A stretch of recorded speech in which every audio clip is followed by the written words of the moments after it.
मित्रों नमस्कार। आजकल आप सबके साथ मैं भी गुरुजी से श्रीमद् भगवत गीता के ऊपर जो उनके लेक्चर्स हैं और जिस तरह से वो एक-एक करके सूत्र खोलते चले जाते हैं और नितांत नए तरह से गीता के बारे में जो हमारी समझ होती है उससे कुछ अलग तरह की बात उन सब में होती है। आप यकीनन ऐसा सोचते होंगे, आपको भी ऐसा लगता होगा, ऐसी मुझे पूरी उम्मीद है।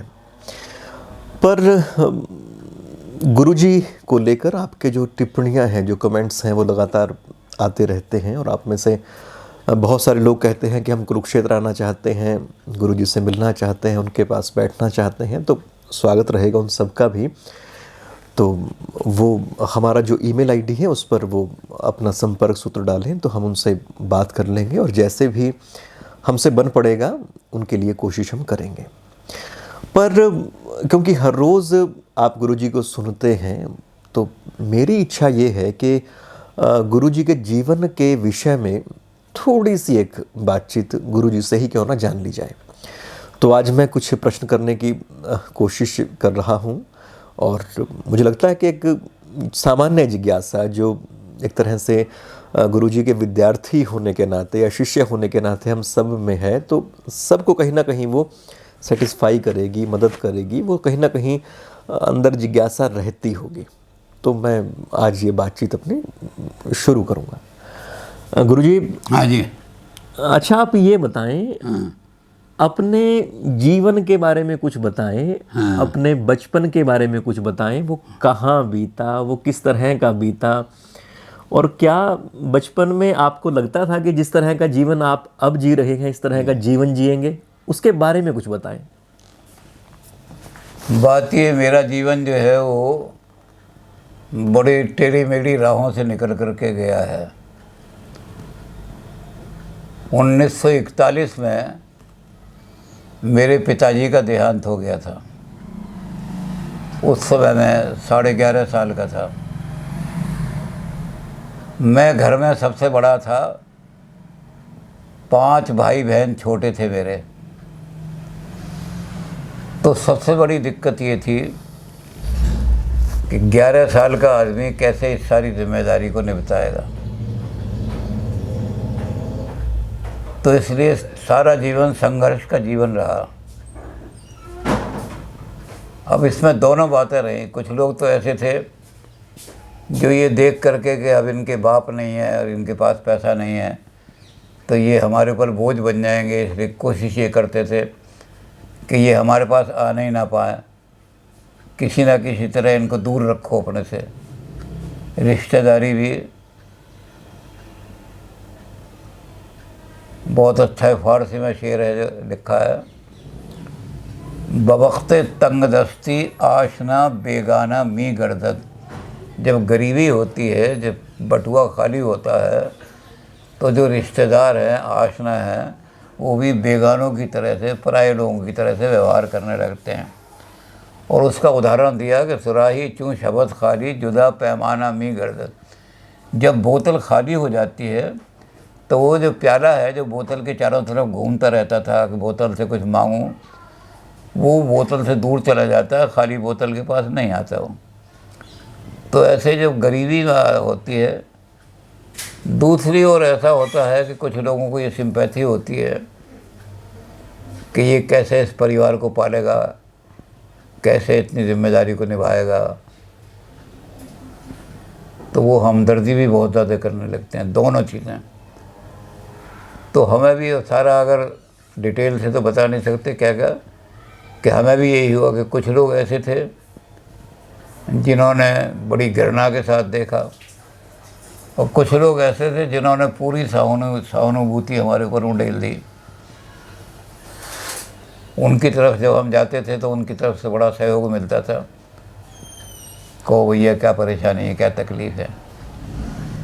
अब मैं सिर्फ एक ही घटना बताना चाहता हूँ, आपको ज़्यादा नहीं, कि मेरे फूफा जी अंग्रेज़ी ज़माने में एसडीओ थे, जिसको आजकल असिस्टेंट इंजीनियर कहते हैं। तो उनके पास कार थी मेरा छोटा भाई बहुत छोटा था, 8वीं क्लास में था। उसको ये लगा कि कार जो है बहुत अच्छी है, वो कार के पास चला गया, कार का जा कर के खेलने लगा। तो मेरी बुआ आई, उसने कहा तूने सारी कार गंदी कर दी, तुझे शर्म नहीं आती, गंदे पैर हो रहे थे कार में लगा दिए तूने, और बहुत उल्टा सीधा कहने लगी। तो हमने कहा कोई बात नहीं बुआ जी, कार हम सारी धो देंगे आपकी, ये बच्चा है 8वीं में पढ़ रहा है अभी, क्या है। तो उस कार को सारी को धो करके उनको कि भाई आपकी। तो इस तरह की घटनाएं भी जीवन में हुई, और ऐसी घटनाएं भी आई कि लोगों ने बड़ी सहानुभूति की कि भाई कोई बात नहीं, हम तुम्हारा सहयोग देंगे। तो दोनों तरह के लोग मिले, दोनों तरह से फिर जा कर के हमारा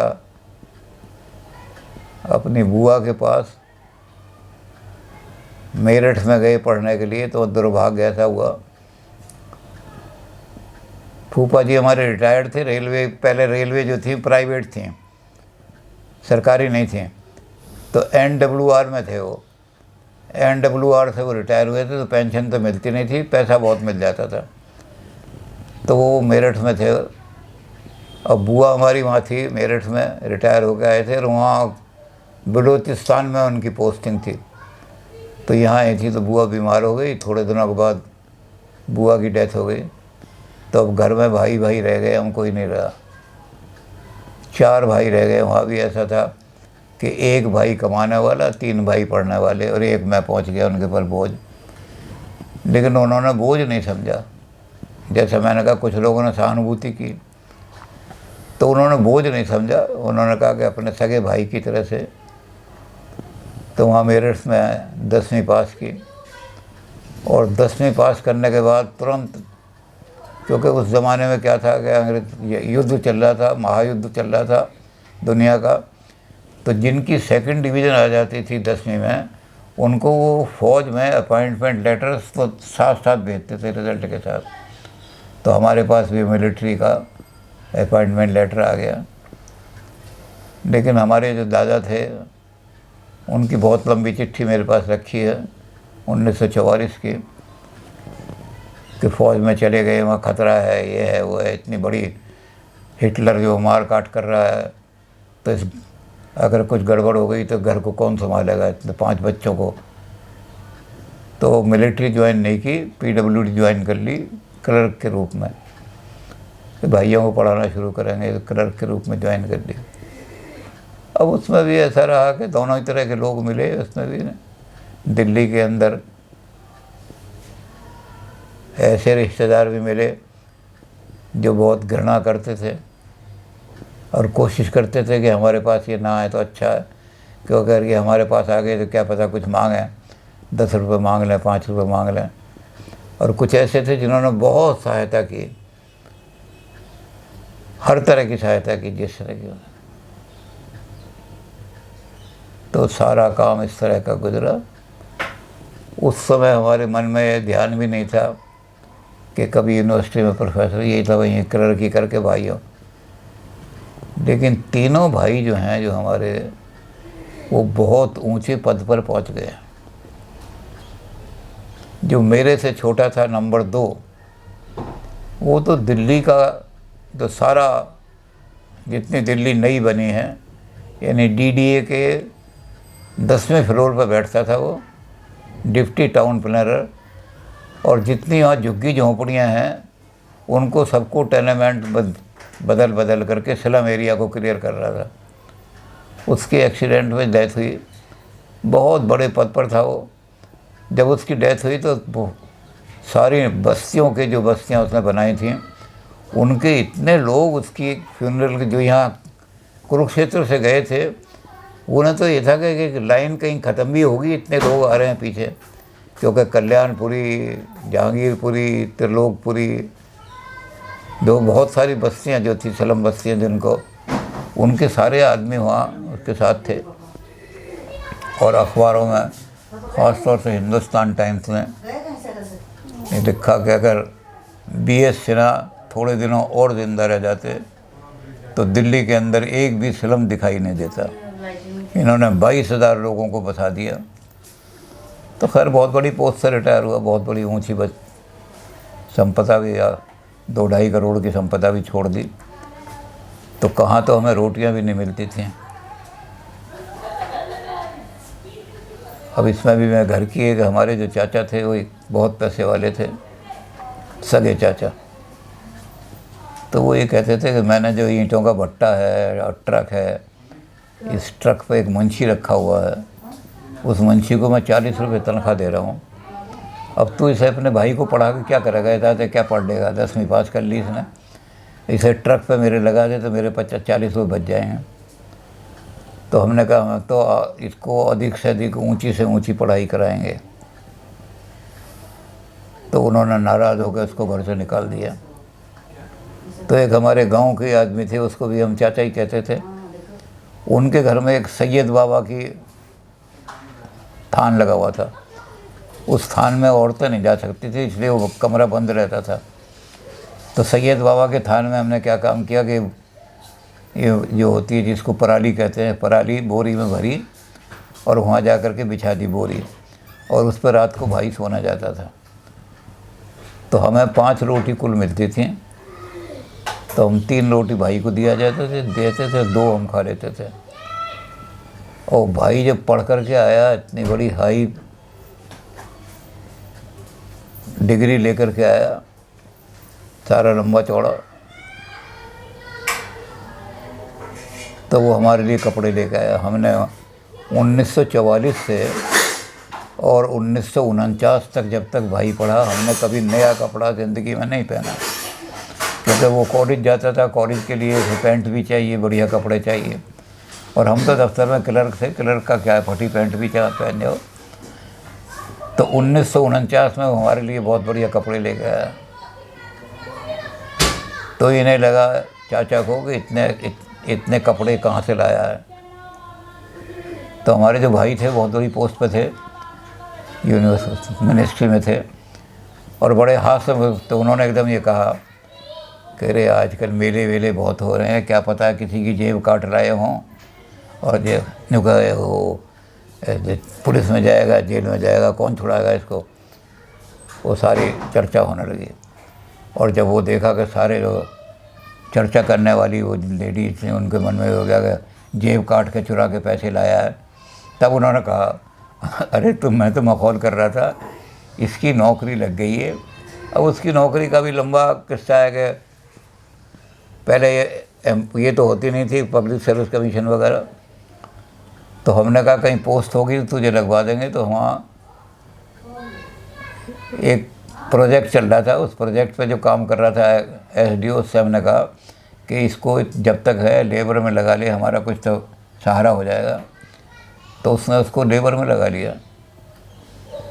तो एक दिन ये जो हमारे चीफ आर्किटेक्ट थे वो गए, सब लोग मिले, तो उन्होंने कहा वो एक आदमी अंदर जो लेबर का बैठा है वो कौन है? वो नहीं आया बाहर। उसने कहा जी वो सिन्हा का भाई है, उसने बहुत बड़ी डिग्री प्राप्त कर रखी है इंजीनियरिंग की, लेकिन अभी कहीं जगह नहीं है। तो उसने कहा थोड़ा बहुत तो 75 रुपये पर डे के हिसाब से उस समय 75 पैसे पर डे, यानी 1 रुपया भी नहीं होता था। तो कहने लगे कुछ तो उसे वो कर लगा यहाँ रहेगा तो कुछ तो, कहने लगे वो बेवकूफ़ है सिन्हा, मेरे पास नहीं आया, क्योंकि मैं क्लब का ट्रेजरर, जो ऑफिसर्स क्लब थे उसका मैं ट्रेजरर था। तो वो कहने लगे सिन्हा ने मुझसे बात नहीं की। तो उन्होंने कहते वहाँ ज़रूरी थोड़ी है दिल्ली में लगे, कहते वहाँ राजपुरा में रिफ्यूजी आए हुए हैं, सारा प्रोजेक्ट चल रहा है वहाँ, बहुत जगह खाली हैं, उससे कहो कल मेरे पास आके मिले। तो मैं गया, कहने लगे तूने अपने भाई को दिल्ली में ही नौकर कराना है या बाहर भेजना है? मैंने कहा जी नौकरी मिल जाए, कहीं मिल जाए। कहने लगे मैं इसका अपॉइंटमेंट लेटर दे रहा हूँ, जब दिल्ली में खाली जगह होगी तो लौट के आ जाएगा। वहाँ इसे कहते हैं यहाँ लेबर में लगा रखा है तूने। तो मैंने कहा सहानुभूति करने वाले भी थे बहुत, तो उसको अपॉइंटमेंट कर दी उन्होंने, राजपुरा में लग गया वो। और राजपुरा के बाद कर दिल्ली में तो बहुत बड़ी पोस्ट पे जैसे मैंने कहा लग ही गया, डिप्टी टाउन प्लानर दिल्ली का लग गया सारी का। और ये जगमोहन जो है उस समय गवर्नर थे, उसके काम से बड़े खुश थे कि भाई इतनी बस्तियाँ बना दी तुमने, तो इतनी कॉलोनियाँ बना रहे हो। सारे स्लम जो हैं, जो लोग झुग्गी झोंपड़ी में रहते थे, 50-50 गज के सबको मकान बना के दे दिए। उससे अच्छा उससे छोटे वाले का बताएं आप। फिर मैं आपके बारे में पूछूंगा कि आपने फिर अपनी पढ़ाई कैसे जारी रखी। नहीं, फिर वो दूसरा जो था वो भी हायर एजुकेशन लेकर के और वहीं लग गया हमारे दफ्तर में, चीफ इंजीनियर के दफ्तर में जहाँ मैं था। और वो उसको भारत सरकार ने लीबिया भेजा कि लीबिया का कैपिटल बनाना है अपना। 6 साल वो लीबिया में रहा और लीबिया का कैपिटल प्रोजेक्ट बना के जो आया 6 साल बाद, तो कर्नल गद्दाफी जो लीबिया के डिक्टेटर थे, उन्होंने उसको बहुत सारा सोना और हिंदुस्तान में सोना लाने की परमिशन दे के कहा कि ये मेरी तरफ से गिफ्ट है आपको। तो वो अभी रिटायर होकर के बैठा हुआ, अच्छी पेंशन मिल रही है, 50,000 के करीब पेंशन मिल जाती है, वो दिल्ली में भी है। उससे छोटा जो था उसको हमने मेडिकल साइकोलॉजी में काम कराया था। और मेडिकल साइकोलॉजी में जैसे ही उसने, जिस दिन उसकी डिग्री आई उसी दिन वहाँ अमेरिका में, चूँकि मेंटल केसेस ज़्यादा हैं, तो तुरंत उसके पास अपॉइंटमेंट लेटर आ गया सस्केतोन हॉस्पिटल का, कनाडा से। तो वो वहाँ डॉक्टर बन गया मेंटल हॉस्पिटल। 1967 में यहाँ से गया था वो। बहुत बड़ी कोठी वोठी उसने बना ली और वहाँ बहुत अच्छा प्रसिद्ध डॉक्टर बन गया। अभी उसकी 2005 में डेथ हुई है। वहाँ उसका परिवार बहुत अच्छी तरह सेटल्ड है सारा, और वो बन गया। मैंने तो जब हमारे दोनों भाई, तीसरा तो छोटा था, वो पढ़ता रहा, डॉक्टरी करता, वो तो साइकोलॉजी का। जब ये दोनों भाई सेट हो गए तब हमारे जो, जिसको मैंने कहा हमारे बुआ के जो लड़के थे जो हमारी बहुत हेल्प करते थे, उन्होंने मुझे कहा कि अब तू अपनी पढ़ाई शुरू कर, तू दुनिया को पढ़ाता है, लोग आते हैं, किसी को हिंदी पढ़ा रहा है, किसी को अंग्रेज़ी पढ़ा रहा है। ख़ास तौर से जो रिफ्यूजी आए थे वहाँ से, पाकिस्तान से, मुल्तानी उसमें ज़्यादा थे, उनको मैं पढ़ाता रहता था। तो उन्होंने कहा अब तो उन्होंने प्रेरणा दे करके उन्होंने कहा कि मैं बहुत बड़ी पोस्ट पे हूँ, डिप्टी सेक्रेटरी थे मिनिस्ट्री ऑफ एजुकेशन में।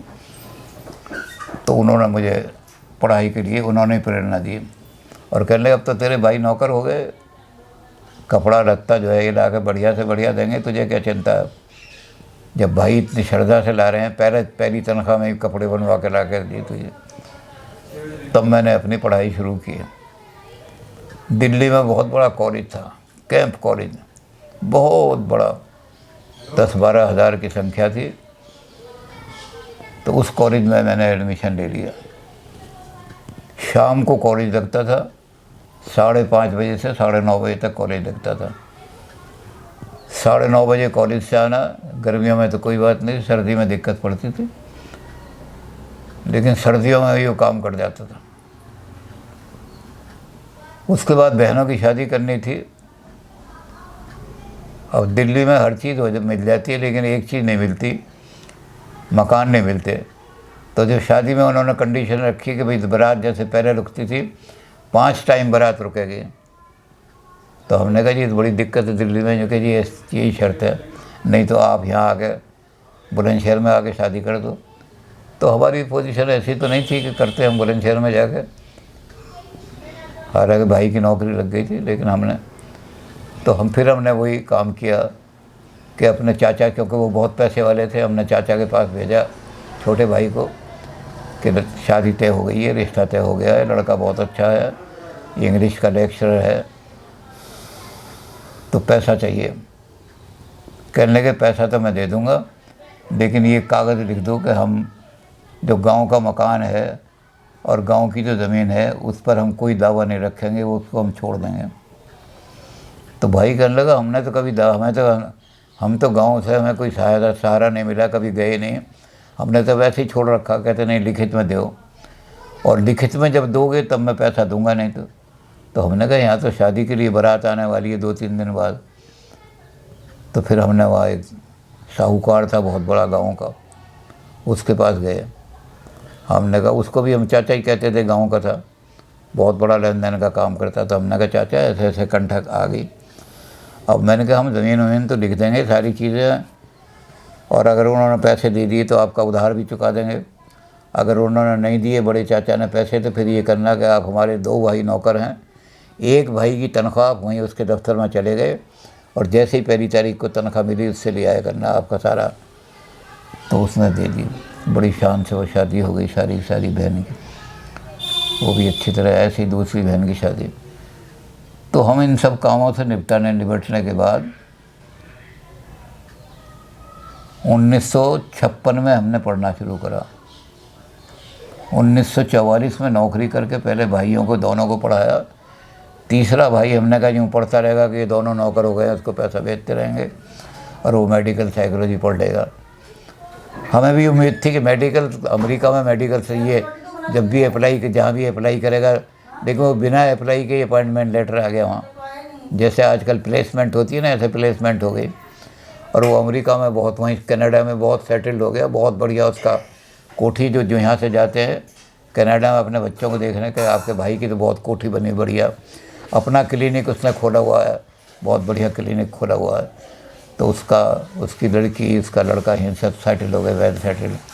तो हमने तो 1956 में अपनी पढ़ाई शुरू की। और 1956 में हमारा जो इरादा था वो था कि भाई किसी ना किसी तरह से हम इतने दिनों हम करते फर्स्ट क्लास ले लें किसी तरह से। अब पहले क्या थी कि उस ज़माने में वो नहीं मिलती थी, ग्रेस मार्क नहीं मिलते थे। आजकल तो ग्रेस दे देते हैं डिवीज़न बनाने के लिए। तो एक तो घर की जिम्मेदारी, घर में सारे थे, बहुत बड़ा मकान हमारा था, तो उसमें सारे लोग 4-5 आदमी रह रहे थे, माँ हमारी सब। और जगह की कमी थी, तो क्या करते थे कि जब सब लोग सो जाते थे तब तक हम सो लेते थे शाम को। और जब सब सो जाते थे तो रात को पढ़ना शुरू करते थे।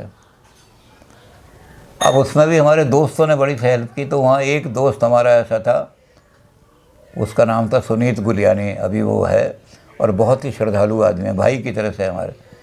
उसने कहा हमारे घर में जो ऊपर की कोठरी है, उसे भी गवर्नमेंट का मकान मिला हुआ था, उनके फादर को बड़ा मकान, वो ऑफिसर थे। तो कहने ऊपर की कोठरी जो है उसमें डलवा लेते हैं पराली, और उसके पर कहते हैं वहाँ रात को पढ़ा करेंगे और दिक्कत ये नहीं रहेगी तुम्हें, यहाँ बड़ी दिक्कत रहती है पढ़ने की। तो हमने कहा सर्दियों के दिन काटने 1.5-2 महीना वहाँ काट लेंगे। तो वहाँ काट, लेकिन हुआ क्या कि हमारे 1% नंबर कम रह गए फर्स्ट डिवीज़न में, बीए में। उर्दू और फ़ारसी में बहुत अच्छे नंबर आए, अंग्रेज़ी में बहुत अच्छे आए, इकोनॉमिक्स में कम रह गए। तो हमने कहा भाई फर्स्ट क्लास लेने का हमारा एम है, तो एमए ज्वाइन करो। तो एमए के लिए हम गए प्रोफेसर से पूछने के लिए। वो कहने लगे भाई तुमने फ़ारसी पढ़ी है और फ़ारसी में तुमने सारा वो अल-गज़ाली का सूफीज़्म और ये सारा पढ़ा है, तो अब तुम फ़िलॉसफी ले लो। फ़िलॉसफी में वेस्टर्न फ़िलॉसफी में स्पाइनोज़ा है, ये है सारे जो मिस्टिकिज्म के हैं, तो ये पढ़ो। तो फ़िलॉसफी ले ली। फ़िलॉसफी वाले, अब मैंने वहाँ पर ये देखा कि भगवान जब हेल्प करता है तो फ़िलॉसफी वाले प्रोफेसर ऐसे थे जो बहुत हेल्प करने वाले।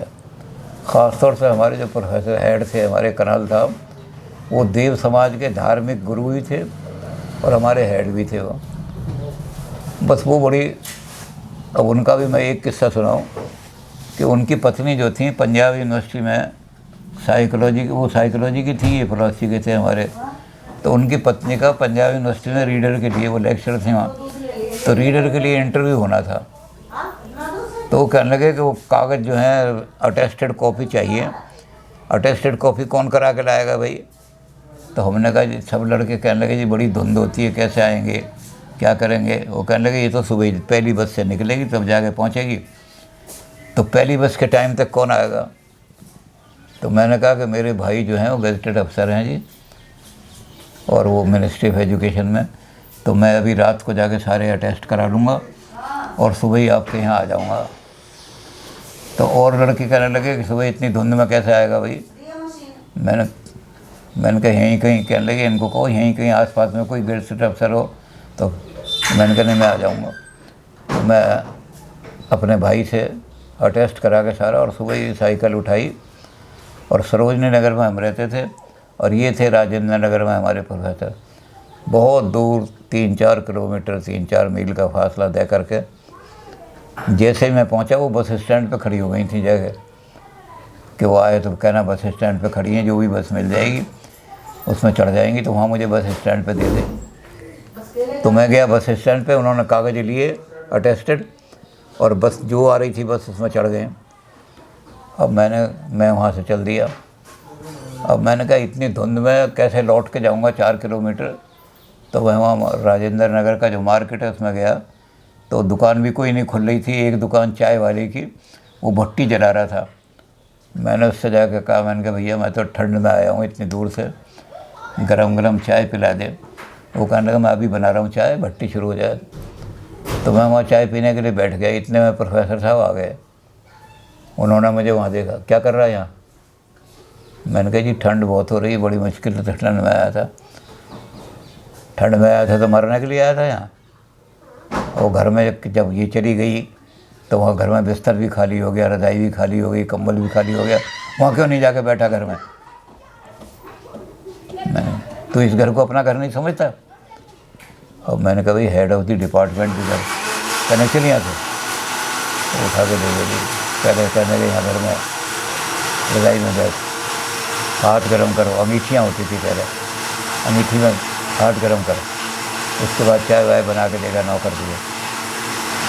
तो प्रोफेसर सारे ऐसे थे। एक दूसरे जो इंडियन फिलॉसफी पढ़ाते थे, वो तो इंडियन फिलॉसफी पढ़ाते नहीं थे, बल्कि उनका जीवन ही इंडियन फिलॉसफी के मुताबिक था। तो ऐसे ऐसे लोग हमें वहाँ मिल गए। क्या नाम था उनका जो इंडियन J.K. शर्मा, वाह, डॉक्टर J.K. शर्मा। उन्होंने कई किताबें भी लिखी हैं, रासलीला का महत्व क्या है और बहुत सारी चीज़ें ऐसी। तो वो बहुत ही दयालु थे।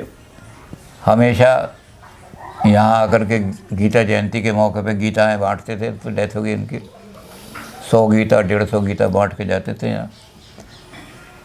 तो उन्होंने बहुत सहारा दिया। सहारा क्या बनता है, फिर तो मैं पहुँच गए थे।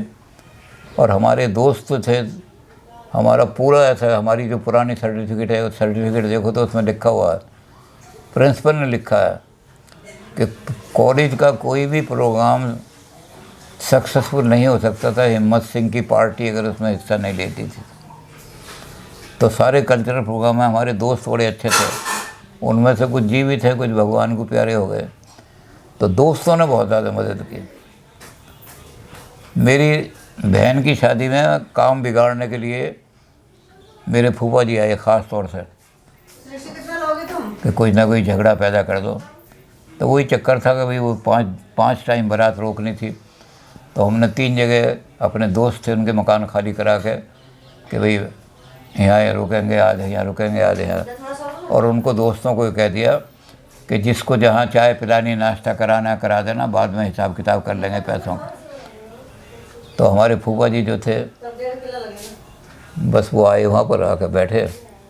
अच्छा, उनका ये था कि उन्होंने जो अमेरिकन गए थे ना हिंदुस्तान छोड़ करके, तो अपना माल वाल बेच के गए थे। तो उन्होंने वहाँ से वो ये ले लिया था फ्रिज का, अमेरिकन। तो फ्रिज तो कोई जानता नहीं था उस समय, जो कि उनके मुरारी लाल के यहाँ पानी ठंडा करने की मशीन आ गई है मुरारी लाल। तो मेरी माँ गई वहाँ, तो मैंने जब ठंडा पानी करने के लिए मशीन आ गई, लिया। वो भी वहीं कॉलोनी में, उसी में यूनिवर्सिटी, उसमें विजयनगर में ही रहते, विनयनगर में रहते थे।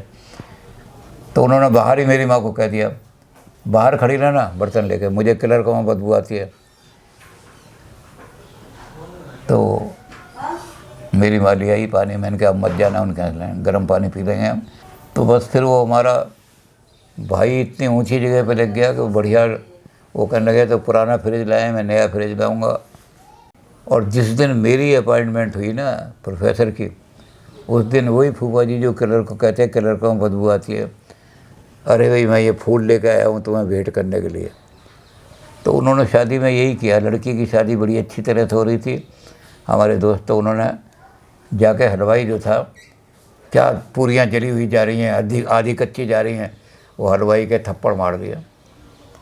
अब हलवाई चाहता था जो गरम गरम घी उनकी तरफ डाल देता, लेकिन तो पता फूफा तो हलवाई जो था नाराज़ होकर चला गया, अपने कारीगरों को भी ले गया।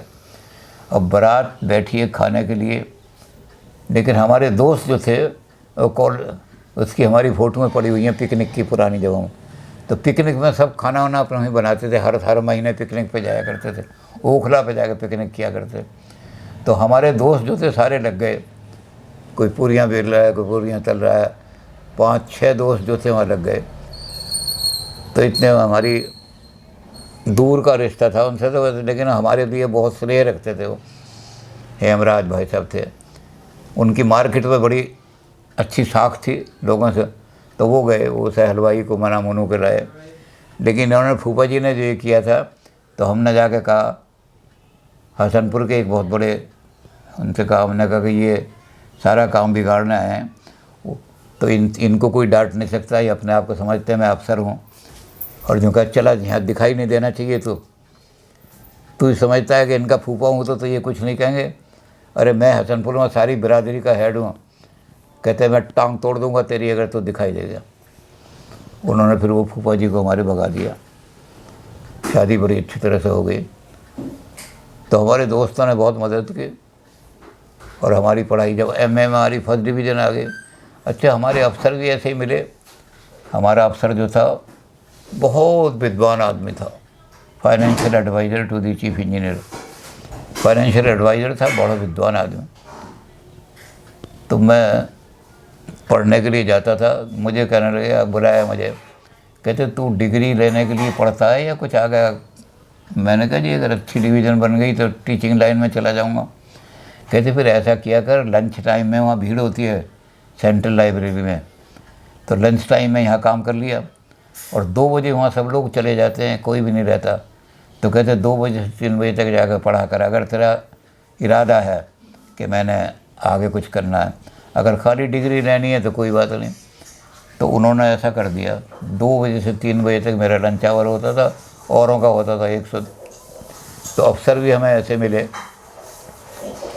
और उससे फ़ायदा क्या हुआ कि जब बिल्कुल प्योर शांति मिल जाती थी लाइब्रेरी में, तो हम नोट्स बनाते थे, और नोट्स बना करके सारी क्लास में बांट देते थे। प्रोफेसर साहब हमारे कह देते थे भाई पैसे डालो, साइकिलो स्टाइल कराओ इनको जल्दी से, सबको बांट दो, तो सबको बढ़ जाते थे।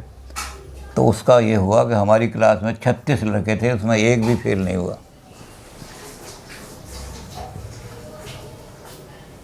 फर्स्ट डिवीज़न तो खैर मेरी है ही, लेकिन सेकंड डिवीज़न बहुत आई हैं, थर्ड डिवीज़न 3-4 की आई बस। तो बस हो गया। तो सोचा भी नहीं था कि कहीं टीचिंग लाइन में, लेकिन ऐसे सहारे जो मिल गए, इन सहारों की वजह से यहाँ आ गए टीचिंग लाइन में। जी।